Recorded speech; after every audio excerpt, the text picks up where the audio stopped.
নতুন নিয়মের উপর বাইবেলের পাঠের এই সিরিজে আপনাকে স্বাগতম। এই ৪২টি পাঠে আমরা ৪টি সুসমাচারে প্রদত্ত প্রভু যিশুর ইতিহাস সম্পর্কে শিক্ষা দেব।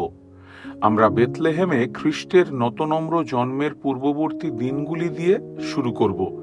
এরপর আমরা তাঁর আশীর্বাদ ধন্য পরিচর্যা, তাঁর কষ্টভোগ, তাঁর মৃত্যু এবং পুনরুত্থান সম্পর্কে আলোচনা করব।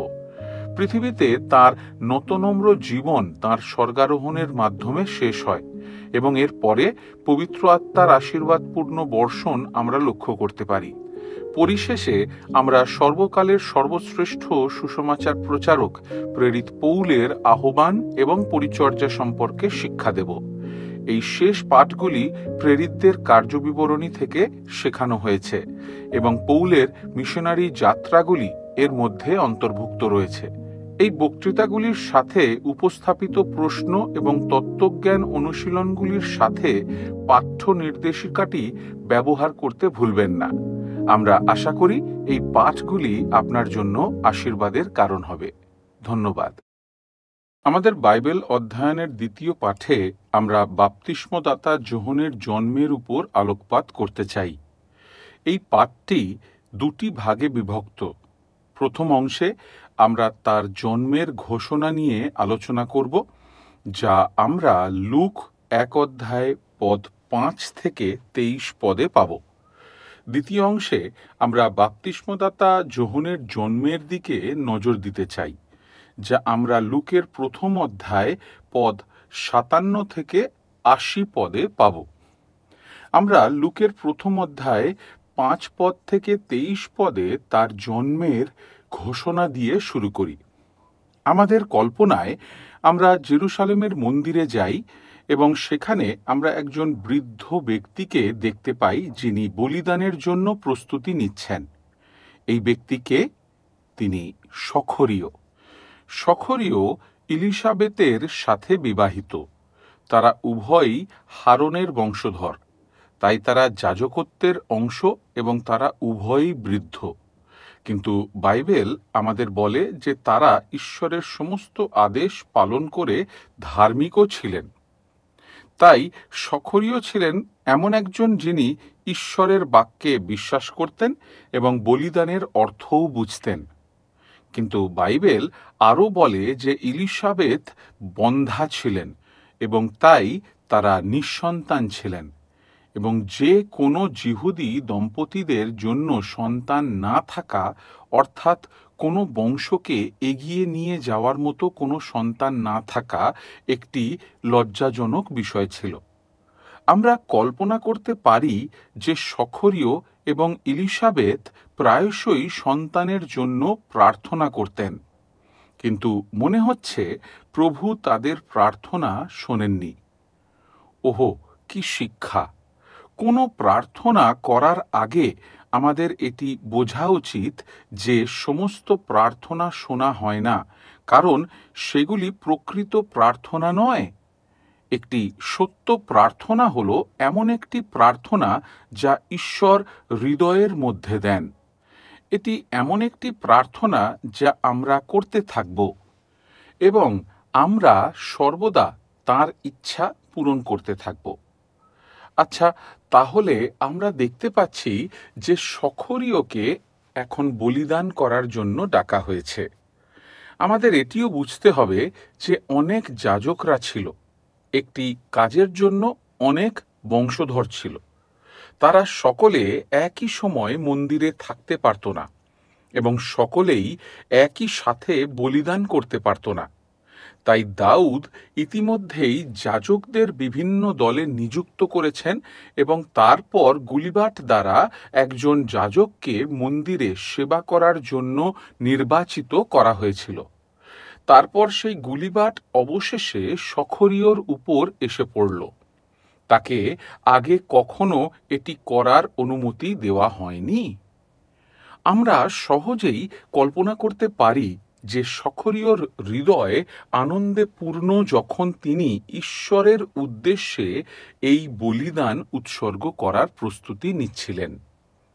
তারপর আমরা আরও বুঝতে পেরেছিলাম যে প্রতিদিন অনেক নৈবেদ্য আনা হয়েছিল। কিন্তু সখরীয়র এই নৈবেদ্যটি হল সকালের বলিদান। প্রতিদিন সকালে এবং সন্ধ্যায় ধূপের উৎসর্গ করা হতো, এবং সেই ধূপ ছিল এক ধরনের প্রার্থনা, যা ধূপের ধোঁয়া স্বর্গে উঠে যেত। ঠিক তেমনি ঈশ্বরের লোকেদের প্রার্থনাও স্বর্গে উঠে যায়। আর প্রতিদিন সকালে ও সন্ধ্যায় মন্দিরের বাইরে, মন্দিরের চত্বরে অনেক লোক জড়ো হতো নৈবেদ্য উৎসর্গ করা এবং ধোঁয়া আকাশে ওঠা দেখার জন্য, এবং যাজকদের আশীর্বাদের জন্য অপেক্ষা করত। আর তাই যখন সখরীয় এখন তার নৈবেদ্য উৎসর্গ করার প্রস্তুতি নিচ্ছিলেন, তখন হঠাৎ একজন স্বর্গদূত তার পাশে এসে দাঁড়ালেন। ওহো, তার হৃদয় ভয়ে ভরে গেল। ঈশ্বরের একজন দূত এসেছেন, তার বার্তা কি হবে? আর যেহেতু ঈশ্বরের একজন প্রকৃত সন্তান নিজেকে পবিত্র মনে করেন না, বরং ঈশ্বরের সামনে অপবিত্র বোধ করেন, তাই তিনি উদ্বিগ্ন এবং তার হৃদয়ে ভয়ে ভরে গেল। কিন্তু স্বর্গদূত তাকে শান্তি প্রদান করলেন। স্বর্গদূত বলেন, সখরীয়, ভয় পেও না, তোমার প্রার্থনা শোনা হয়েছে। আচ্ছা, তাহলে আমরা আবার ইলিসাবেত এবং সখরীয়র প্রার্থনার কথা ভাবি।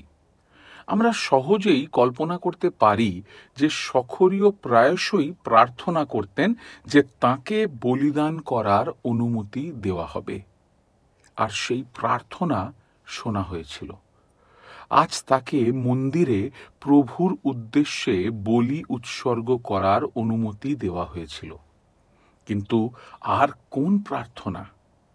আচ্ছা, সেই সন্তানের জন্য প্রার্থনা। আর এখন স্বর্গদূত বলছেন, কারণ তোমার স্ত্রী তোমার জন্য একটি পুত্র সন্তান প্রসব করবে, আর তুমি তার নাম রাখবে যোহন। আর সে হবে একটি বিশেষ সন্তান। সে প্রভুর আগে আগে যাবে। সে প্রভু যীশুখ্রিস্টের জন্য পথ প্রস্তুত করবে। যখন সে এই পৃথিবীতে আসবে, তখন সে পবিত্র আত্মায় পূর্ণ হবে এবং তাকে ঈশ্বরের কাছে একজন নাশরতীয় হতে হবে। সে কোনো মাদক জাতীয় পানীয় পান করতে পারবে না। আমরা বলতাম, তুমি এবং আমি মনে করতাম যে সখরীয় এই বার্তা শুনে হয়তো খুশি হয়েছিলেন। কিন্তু না, আমাদেরকে এখানে কিছু বুঝতে হবে। সখরীয় একজন মানুষ। সে ভাবতে শুরু করে, সে যুক্তি করতে শুরু করে। সে বলে, এটি কিভাবে হতে পারে? ইলিসাবেত এবং আমি দুজনেই অনেক বৃদ্ধ। আর তাই তিনি স্বর্গদূতকে প্রশ্ন করেন যে আমি এটি কিভাবে জানতে পারব? অন্য কথায়, তিনি স্বর্গদূতদের কাছ থেকে একটি চিহ্ন চেয়েছিলেন। কি শিক্ষা!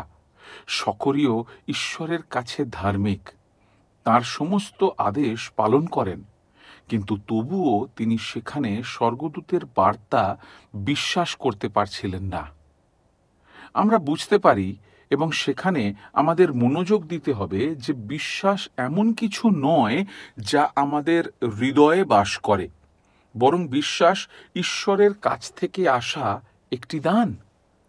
সখরীয়কেও এখানে এমন অভিজ্ঞতা করতে হয় যা তিনি বিশ্বাস করতে পারছিলেন না। তাই তার অবিশ্বাসে তিনি একটি চিহ্ন চান। স্বর্গদূত বলে, আমি গাব্রিয়েল, ঈশ্বরের কাছ থেকে একজন দূত, যাকে তোমাকে এই সুসংবাদ দেওয়ার জন্য পাঠানো হয়েছে। কিন্তু যেহেতু তুমি বিশ্বাস করো না, তাই আমি তোমাকে একটি চিহ্ন দেব। তুমি বোবা থাকবে যতক্ষণ না এটি ঘটে, যতক্ষণ না এটি পূর্ণ হয়, ততক্ষণ তুমি কথা বলতে পারবে না। তারপর স্বর্গদূত চলে যায়। সখরীয় তার বলিদান শেষ করেন এবং তারপর তাকে বাইরে যেতে হয়। তাকে লোকেদের আশীর্বাদ করতে হয়। সেই লোকেরা ধৈর্য ধরে তার জন্য অপেক্ষা করছে।